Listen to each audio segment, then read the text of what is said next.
Well, as we celebrate this year's edition of the Eid al-Kabir, we wish all our Muslim viewers wonderful morning and happy Eid al-Kabir. I'm not going to be doing this alone. I have the regular suspect on the show. Daniel Nwagboso is here. Aisha Jibrin is here. I wonder what Aisha is doing on show today. Okay, that's it. It's a Tuesday. But then again, it's Eid al-Kabir. It's a special celebration. Like, special things have me there. You know how I always tell you guys I'm always on NEWDAY when it's close to the weekend? Now, this is celebration. This is part of the weekend. So, of course, why not start today? Daniel. I really don't understand why you are not wondering what I'm doing on the show as well, too. Why will I wonder what you're doing on the show? It should be on the show. Anyway, we came to set the tone straight so that our viewers and those following us can start to prepare themselves for the eating and the fun going on between.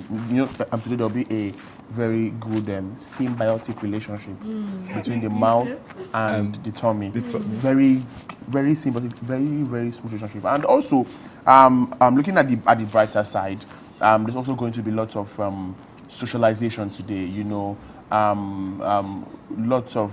Lots of Muslim brothers would open their doors to everybody, irrespective of your belief, and that's one of the beauty of celebrations. And one thing, I must give it up to our Muslim brothers. They are usually like that. At every time, they always look for that opportunity to open up their doors, even during fasting. They just open up their doors to whoever come in and eat with us. This just reminds me. I don't know which has the fasting that comes before the celebration. Is it this one? Yeah, there's one that has the fasting that comes before the celebration. That's Eid al-Fitr. Yeah, we used to be in school then. So at that time, the school dining is usually stressed because you cook for Christian students and then later for Muslim students when it comes to break. Then in the mid-nights, or let's say like 3 a.m., 4 a.m., there's sahur. So when they go to eat their own breakfast they wake us up to eat with them. Like we know. So because we all sleep outside, nobody thinks about where you're from or what religion you're from or what ethnicity background you come from. We would eat our own dinner probably at about 7 or 6 thereabout. They wouldn't eat because they're still fasting. When they're done, I think when they break around 10ish, they will eat. They'll bring their own to the hostel. We eat. They won't wake us up at midnight. Before it's 5 a.m. when they'll start the fasting, they'll wake us up, we go, and it will just play. In fact, we used to enjoy that sahur period because it's double ration. There's so much joy and fun. Sometimes when they oversleep, we remind them that, guy, you have to go pray. During break time, some of us would not want to eat where they are because we understand that they are exercising a spiritual exercise. And we just, respect one another. We try to even eat aside. Even at that point, we shorten our football, because we know this one is fasting.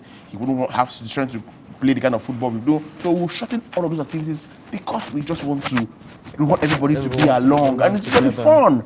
But it's quite disheartening how our leaders have come to use that same source of our strength. Yeah, I think we allowed it because you're a Christian, from a Christian background, and if you have all this to say, so many of us do have the same kind of experiences growing up.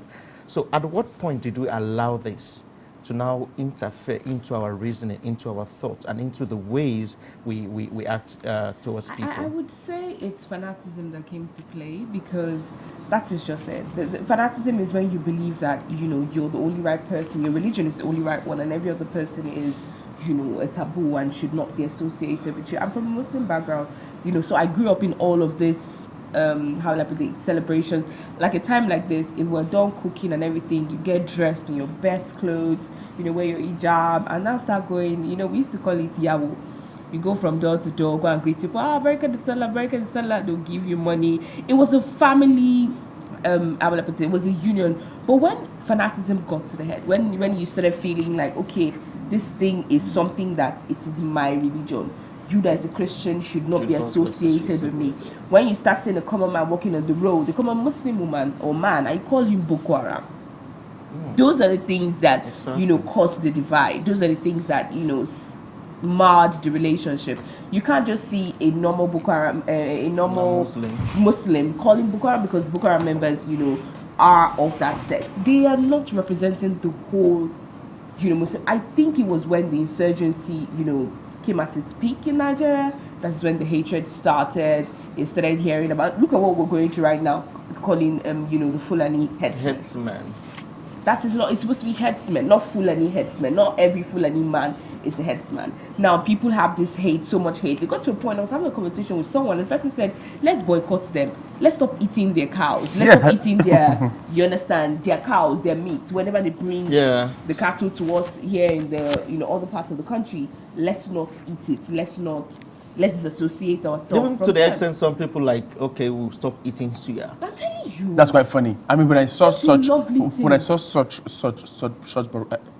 broadcast, I knew it was copy and paste. I just told the guy, I mean, you're joking. I mean, do you understand? It makes no sense. But I think when you talk about I think somebody sold this idea. Some people began to sell this idea, and they have something behind. Yes, at the back of the mind. My father, because I was born and raised in Lagos, a Christian background, but my father made no mistakes when he sent my elder brother to Ansarudin Grammar School in Lagos. That's when my brother finished his 6 years. And so, I mean, he knew, because he was a Muslim, it was a Muslim school, he knew how to recite, all recitations. And when we came to Abuja, he made no mistake sending me to a predominantly northern school. There are Christian schools across the country.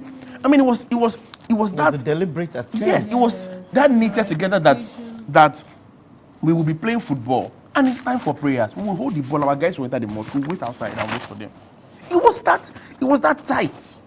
So somebody sold. It's obvious that you will have a different orientation, a different understanding of what it is to live with someone of a different religion. Yes, because from my father, look at his actions. For the only time he sent us to the East was for university education, so we can even speak our language. But you can't compare the formative age of a secondary school. Your 6 years of secondary school that you're so formative. That is the time you are really formed. Yes. So talking about that, it's quite significant. I went to Maryland Convent Primary School, and my name is Aisha Jibri. So Aisha Jibri, I came from a northern. In Lagos, before my dad relocated, I went to a convent where you go for mass in the morning. That was one of the best schools back then in Maryland. I know because I went to a Catholic primary school. They're always there. Nursery and primary school. They bring out the whites and everything. So when my dad sat down and realized that yes, people are Christians, but they are white teachers. They'll train my child well. Why not, take her there? My name was, everyone knew me as Aisha. My brothers answer Mohammed and Mustafa. So we are, when you hear our names, you know that, this is a Muslim. But we went to that primary school and that was where we finished from. So yeah, I understand. Back then it was easier. Back then, I really buy into the idea. Somebody sold this idea. And I think I think we should go back to that. People should understand, during 2005, you will not believe that as close as Ondo State is in Nigeria to the southwest, and it's even in the southwest, do you know, you hardly go to a place and Islam in Ondo State was very, very it's so scanty at that time. So, and this belief, it's just like a white person having an understanding that, what will happen if I rub my skin on a black man's skin? They used to think that they were going to get stained. It was that bad. So I think it's the same with our religion. A Muslim looking so far away to a Christian, what are they doing? They are devilish, they are evil. And a Muslim and a Christian looking also, like Aisha rightly said, you see a Muslim person just because the person is dressed in a Muslim way, and the only thing that comes to your mind is Boko Haram.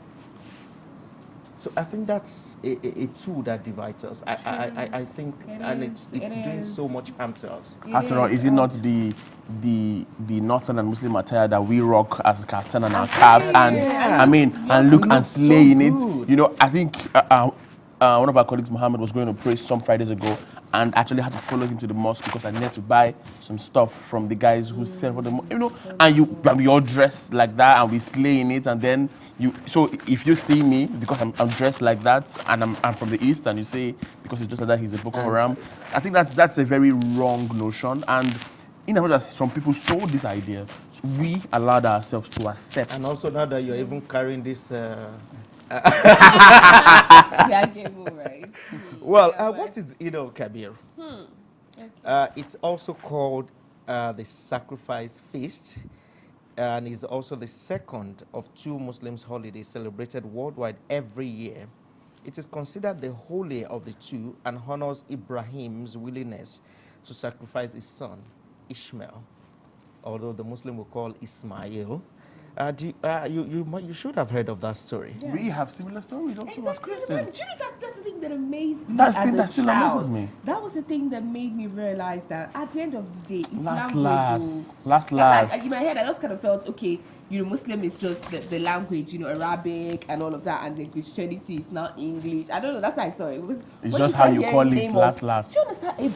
Ibrahim, Musa, Moses, Ismail, Ishmael. This same story is exactly the way it is. The same activity, Abraham the same and sacrifice of yeah. willingness to give his son. The ram. The same The same sacrifice, ram. and God The saying it's same a ram. ram. It's not as if maybe the Christians say it was a goat, was a goat or it was a or cow a that cow. was there. The same It was the ram. same ram. It was the same story. This story is the same storyline. Like they said, okay, Ibrahim promised, make a promise to God that if you honor me with a child at this old age, I promise I will sacrifice my son to worship you. And at the point when the man realized he has not fulfilled his promise, he now took the son to a certain place and wanted to slaughter the son in honor of the promise he made to God. And at that point, what happened, Aisha?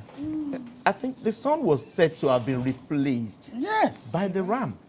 That was quite significant, and that's why you see, this particular celebration where you have all the Muslims, coming out. When I was younger, I didn't understand it. There are times where I'll be like, Daddy, let's just go to our cousin's house. Don't kill ram. The father says, as long as you can afford to, You have to sacrifice and a then ram. share. So it's not like as a Muslim now you can afford to, but you just like, since my other brother or other people, let's just pack ourselves and go. Let me know. You will still kill your own. All of you would. It's a feast. It's a love feast. So there should be merry. There should be more. There should be so much celebration. That is why you see people always asking that question. But why ram?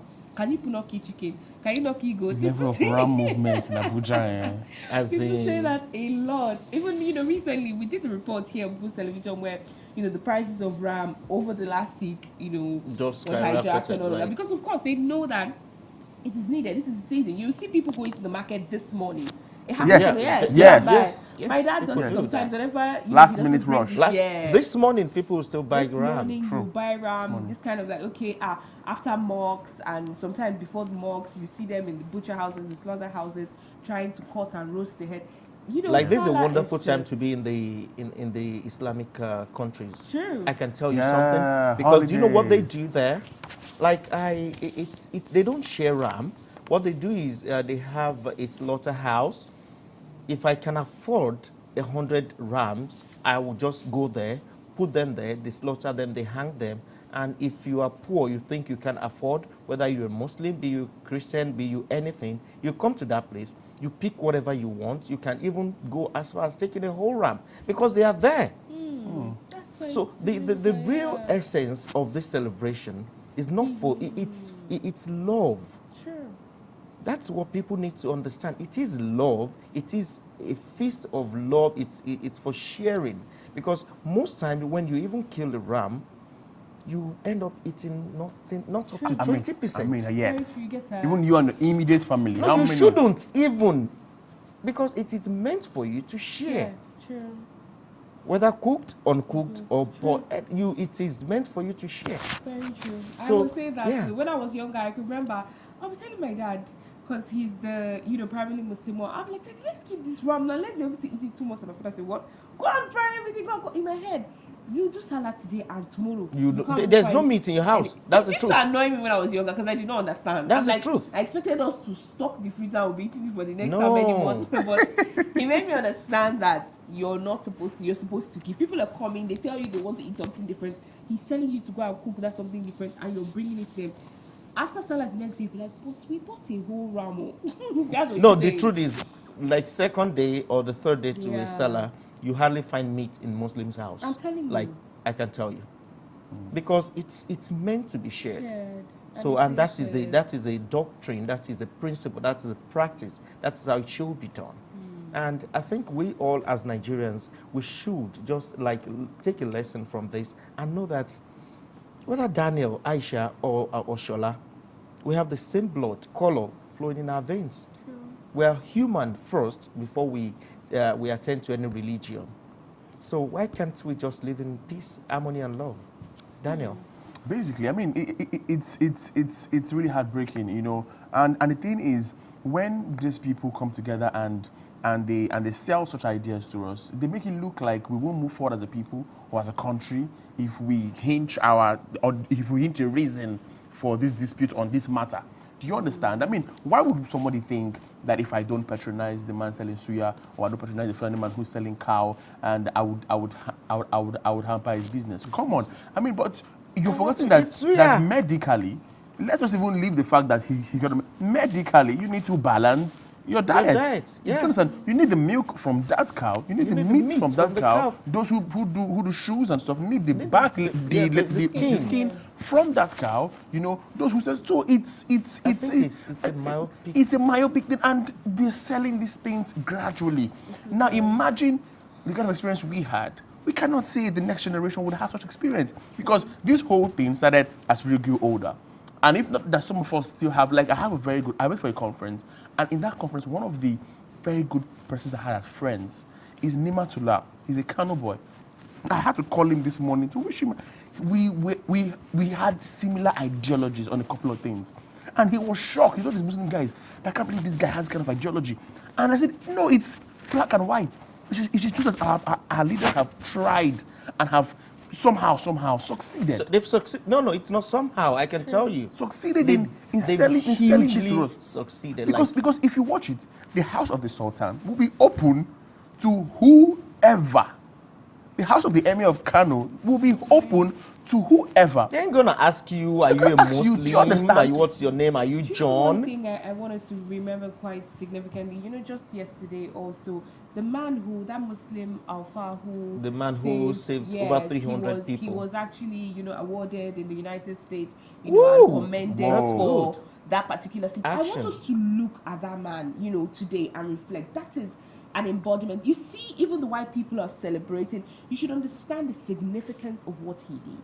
This is an Alpha that brought them into his mosques and then put himself in harm's way. And he's not a big man. Like you look at him. Yes. Look at how he was dressed. He's not someone. He's not elite. He's not elite. Thank you.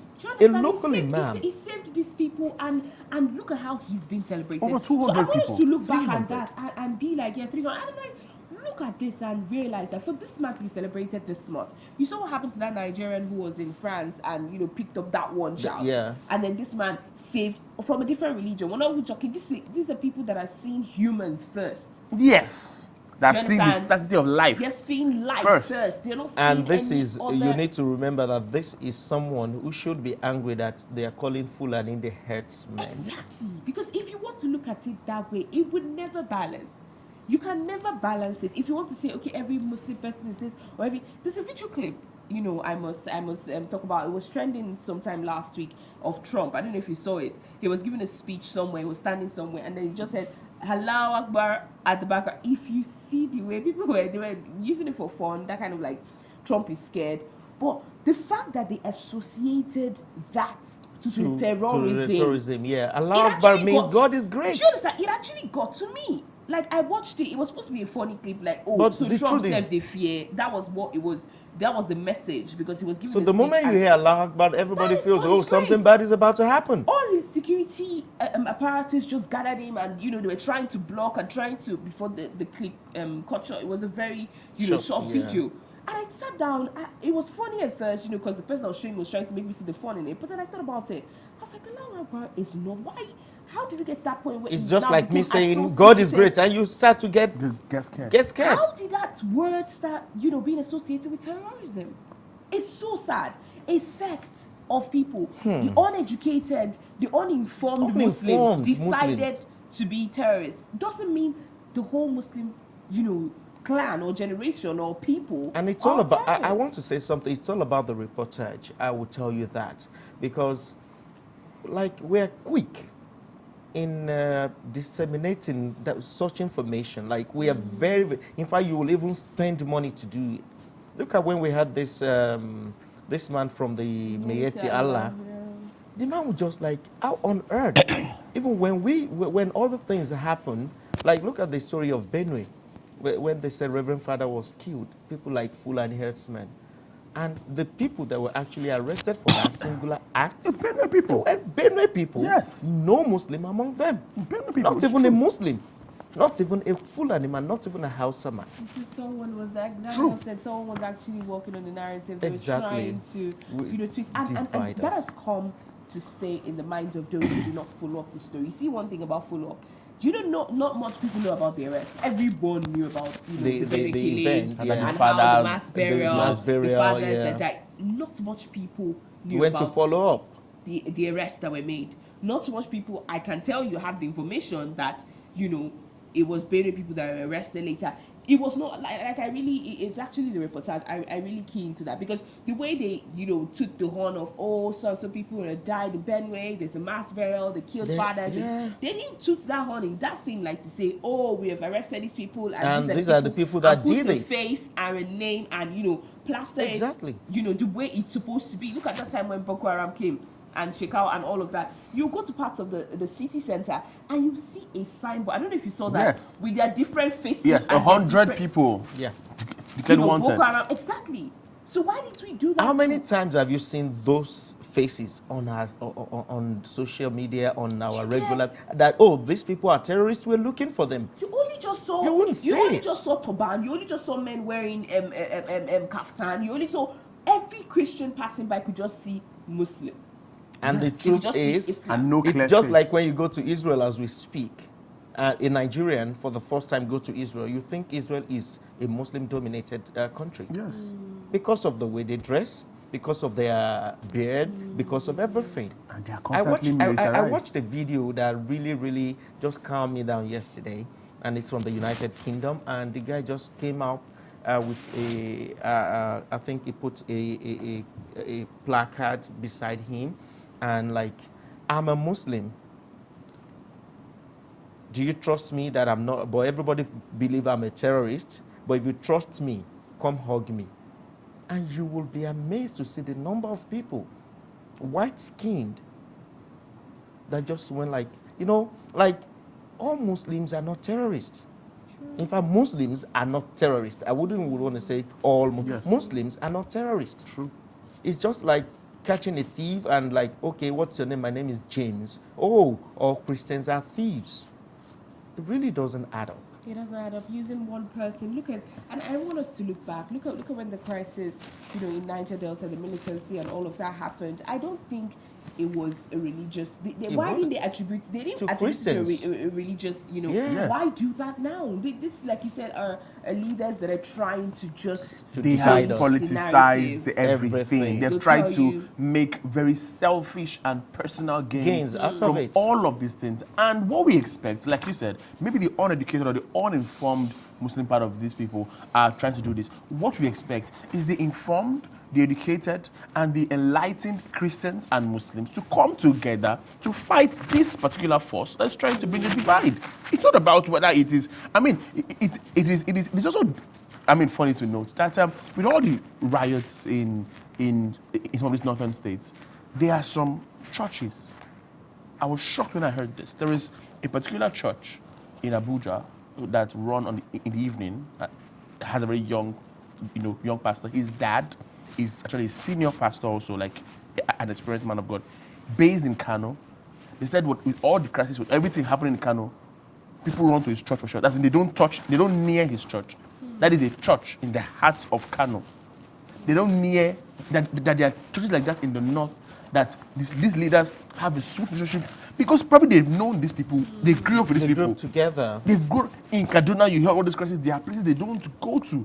So those places that they attack, what is going on? It means a particular people have allowed themselves to assimilate this very wrong Intention. and bad idea. Yeah.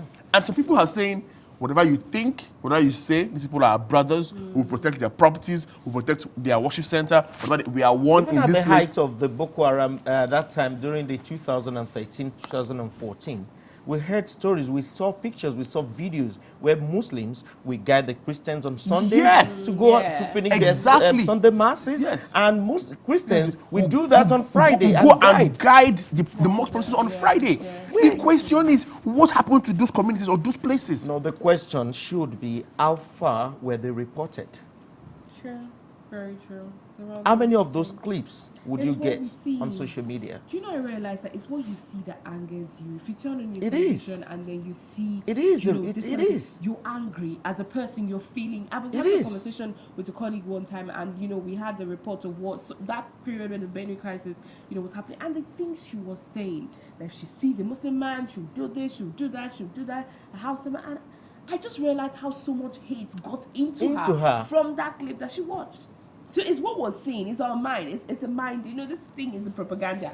They play it in your mind. They bring it to your face. And that is what you see. You open your phone, you see it. You open your TV, that's what you hear. You open your radio, you see. So it finds its way, like, kind of in a place and hide inside your heart. After all, And the you act. speaker is from a state that has minority as Christians. Christian. And yet it came. his constituencies, both Muslim and Christians, still Christians. voted him. Do you understand? He comes from a place where Christians are minority, yet his state, the people in that constituency still voted him in his third term Imagine. as representative. So you ask yourself, where is all this drama? Why all this Even drama? during elections, When you look you at get it, that's voted for by Yes, Muslims and Christians, Christians. because you represent both You Muslims think and about it, Christians. do you know, I think people should just go back, look at this, our politicians, study each and every one of them, and you realize that religion does not even flinch on them. Look at Yes. them, at their wives. Look at Tinubu, whose Tinubu. wife was just recently made Ordained a a pastor. Ordained a and preaching pastor. church. Look at Saraki. Saraki's wife is a All of Christian. them. You want to name all? Look at this guy, Fashola. Can't we take in You this can and name no- all of realize them. that You can name We so should- many of them. How would Saraki give out his first daughter to a A Christian? Christian. Look at That all was of them. yeah. Look at all of them. So they know all of these things. So I want us as Nigerians to look at this and realize that, whoa, am I being taken for a ride? Have I been looking at things differently? Because these are facts that I can tell you most people did not know. They don't know Do it. you know I did not know of this until I was reporting the fact, reporting the fact I was going online and I saw that Tinubu's wife was being ordained. Because I saw how it's that the GO. Exactly. And, I And was like, Tinubu wait, what? attended. He There are attended, he pictures was with there. him and his wife and Yes. the GO. And I was like, wait, what? So it just changed the narrative in my mind. I think I want us to look at this. If we're seeing all of these things online and we're just getting unnecessarily angry, we're spending our little salaries on IBP checks. I do not I'm telling you, understand. Do you you know, understand? Just, let's And just realize tweeting and retweeting Retweeting propaganda. propagandas. All losing planned. opportunities that you're supposed to have on a normal day. Very true. International opportunities that when they now come and see your page, you say, no, these are this, Fulanis are that. You're already... You've lost, You understand? you've You're lost losing, some level of you're opportunity. losing Yeah, a exactly. lot. You're True. losing a lot by feeling, this particular way. Just look at these people and realize that they're soaring. The kids are abroad. They're living their life. Christian, Muslim, married together. Living peacefully. I think what we lack is, I don't want to say we're not so very good at following up, like you rightly said, and we choose the kind of information we want to have. We really choose, we deliberately choose the information we want to have access to, because talking about, there's everything on the internet. So it depends on where you are channeling your effort in getting information and what kind of information and how reliable those information you get are. So I think it's just a good time for us to admonish people, to let them know before any religion, first, we are human. And we do not have a choice. We just have to live together. We just have to be together. We just have to stay together. And we just have to grow together. We don't have a choice, actually. We do not have a choice. We don't have a choice on this matter. Because the truth is, when you come to Nigeria, we're talking now about Christians and Muslims.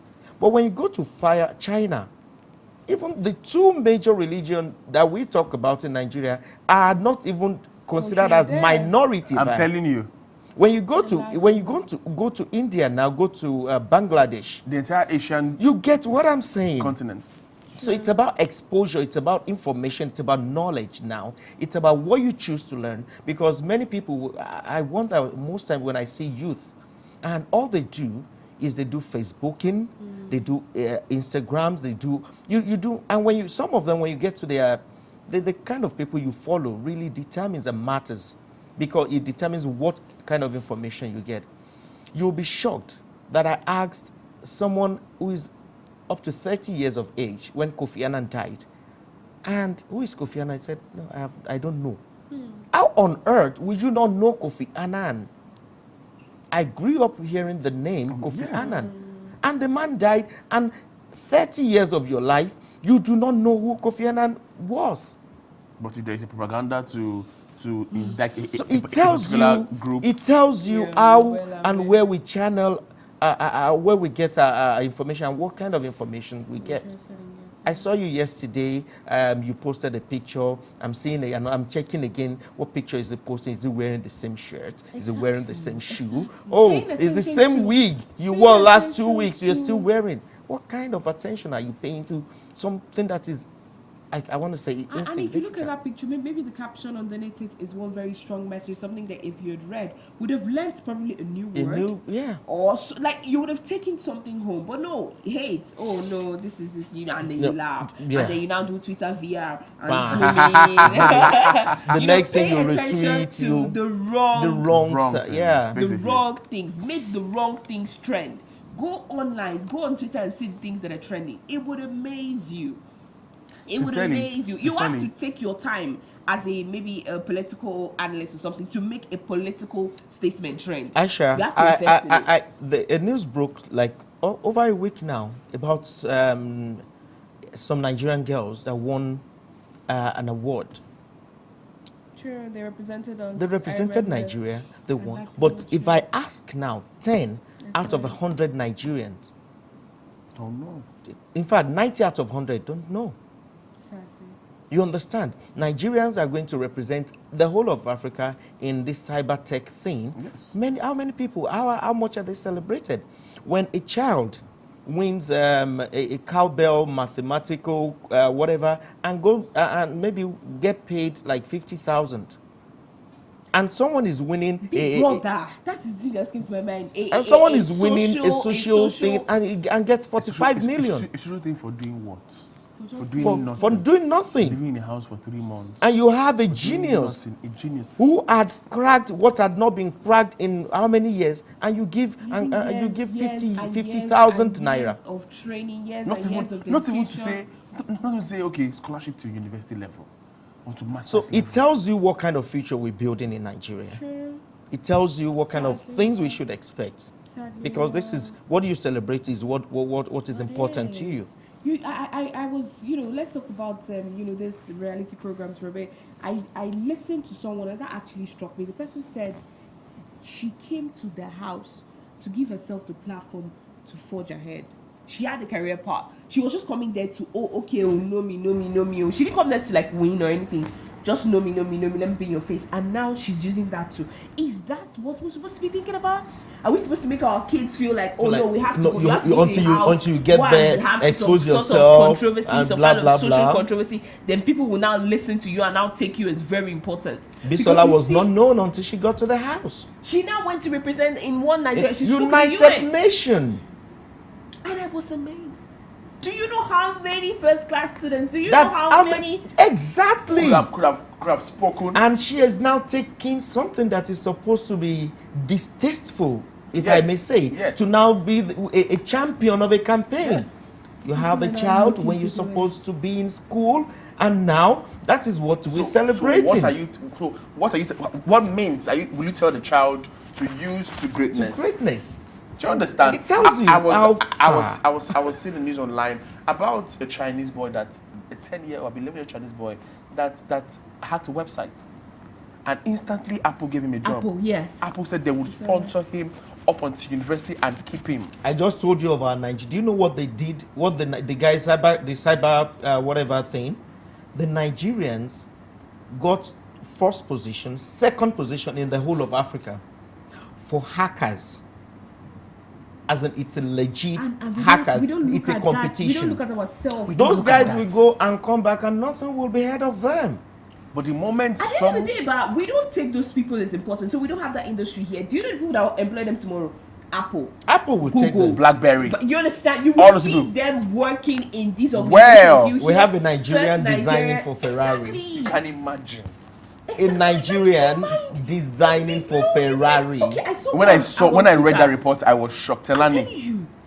as in designing for There Ferrari. was Like a it's robot not a follow-up, it's the A-list Yes. designer. for Yes, Ferrari. for Ferrari. There's a doctor, or a Nigerian, how would I put it, a designer. He designed a robot that assists medical doctors in brain surgery somewhere in the Asian country. What are we talking I about? saw a picture of it. And I was like, why? We have these people. No, Why are they we in diaspora? come here every day. Nigerians wake up every day, and all you want to talk about is someone has defected. Another person, why will you defect? What are you going to do? What? I was like, No issue how based. was that affecting? Shola, it's even pathetic that your governor or your House of Rep member or your political elected appointed person does a job for you, or probably tires this road, provides water, And you say this thank tea, you. and you say thank you. I know you are going there. And you are putting placards and telling him thank you. Did he use his money? Something Excuse that me? he's supposed to do. No. All of this is part of what me and Pius were saying yesterday. Yeah. It's orientation. It's orientation. How will you come into office? Let's even leave your severance package, your salary, your...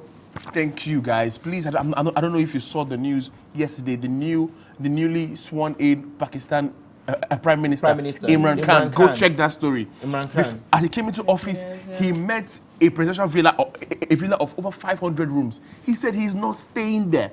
He met over 58 bulletproof cars as his comfort. He said no, he will auction all of them. He will only use 2 because his security guys have advised that he needs security. He needs bulletproof vehicles. Yeah. He said okay, he would use 2. Is that okay? They said it's fine. He said when it comes, they have elite. He will auction all of them. They should come and buy all of them. Do you know why? All of them. Do you know why? Do you know why he will do that? Because the guy came from nothing to fame. He struggled his way. He played cricket and got to the top of cricket playing. But wait, I want to ask a quick question. Why is it that mentality for people outside the country is different from here? Here, recently, one celebrity said, I would show my wealth, I would flaunt, I would be proud of what I have, I would do what I want with my money because I suffered. So I have a right now to put the money in all of it. Do you understand? Like the opposite of what just happened. I will tell you the reason. The mentality is not, you can't just go so long to get it. Nigeria, we came from our history is from the slave trade. These Westerners came, and all they did to us is still what we have left in us. And that is, go and check, an average Nigerian is aspiring to be rich, to be wealthy, not for any other thing, rather than he wants to oppress, to prove a point, another person. So it tells you, if Bill Gates and the wife could come to Africa, and the wife of Bill Gates, the richest man in the world, could go to Zambia and carry firewood on her head and fetch water on her head. If Oprah Winfrey could sponsor as much kid as she is doing, if Bill Gates could tell you, give me $1,000, I'm going to add $9,000 to your to cure malaria in Africa. Just show me $1,000. I'm adding another $9,000 to cure malaria. Tell me, when people in Nigeria, when people are even given money to do some projects and they pocket it. So it's a big contrast. Very big contrast. When I read this story, I was, and he's a young man. Imran Khan is a young man in his 40s. I think but he's a young man. I mean, how many? First of all, you wouldn't think how many young people see the SAs that are even following the older ones that you can't approach. You can't even go near them. And Imran Khan is a prime minister. He has even told them, we are going to run an austerity measure government, cutting down everything. We don't have time for all of this. How can somebody lay off over 50 of his bulletproof cars that the constitution says you should have as a prime minister? We just have to support him with our prayers, because and he says we won't stay in over 500 room villa. We have history of Thomas Sankara, who did the same, who went as low as planting trees who went as low as telling each community to come up with a project and build it by themselves. And that resulted to over 3,500 healthcare facilities in Tanzania. Is it in Ouagadougou? Yes. That's In Burkina Burkina Faso. Faso. That's Burkina Faso.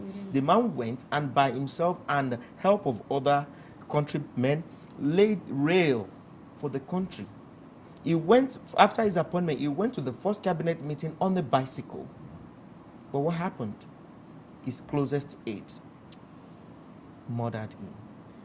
They killed him. It's quite sad, but So our prayer should just be with Imran Khan. He's a man I love so much. I've been following him because I have Pakistani friends, and if you know the kind of love they have for this Yes. man, the respect, you know, just come from nowhere and overtake From take nowhere. power from It was Pakistan, unexpected. Pakistan. So please, I just believe Nigerians, we have to wake up. And we Basically. say it every day, but as soon as our youth, 35, 40, 45, 50, get their hands laid on one small position like this, what I think happens? in the spirit of the season, we shouldn't lose sight of the fact that, you know, like you said, I forgot who said exactly, this is love. This is love celebration. We should think about it. We should reflect on, you know, what we've said, what Daniel has said, you know, what religion used to be. Let's look back at when we were younger. Maybe our you know, the younger generation now will not understand that. But we are the ones, you know, leading the torch. We're the ones showing them the way. We're the ones telling them that, oh, Fulani headsmen. We're the ones giving them that name tag. So Let's how do you want them change to see the Fulani man narrative. tomorrow? Exactly. Let's change the narrative. We've missed the mark somewhere. We were straight on the path. We missed the mark somewhere. Let's find retrace our it, way yeah. back there. Let's do things differently. It's Eid KABIR, and it's a wonderful day. I'm sure, you know, all of you are out there bustling, hustling. The Christians are looking at their neighbors and like, these people should come back from mosque now. I think we should even open our phone line. Let's allow Christians Yes. to just let them say Yeah, hello to their true, Muslim true. friends. Yes. So if you are we'll do home that. now and you have a Muslim friend you want to wish a happy Eid al-Kabir, we're just going to do that for you free of charge. Very free of charge, yes. Let's start that love. Let's share let's start it from here. Tell us where you intend to go and eat ram meat and who you want to go and eat the ram meat. Maybe you can with. even tell us what experience you have of Eid al-Kabir, Yes, Salah, exactly. your experience with a Muslim friend or Yes, family. true. So we'll go on a short break now, and when we return, it will be a time for you to just say hello to your Muslim friend. And even if you're a Muslim, you can say hello to Daniel. Daniel is on the show waiting for you. Are you waiting for just their hellos, Daniel? Even, I mean, if you're within Abuja, you can also invite us. We'll drive to your house. With our fuel, I know you are going to do with that. our we will drive. We won't complain. We'll drive. We'll drive to come and eat your ram. You'll point So around. after We'll come. this break, we'll definitely open the phone line. Sit down with your phone and be ready before, you know, network starts jamming. We're All going on a right, quick break. we'll be back.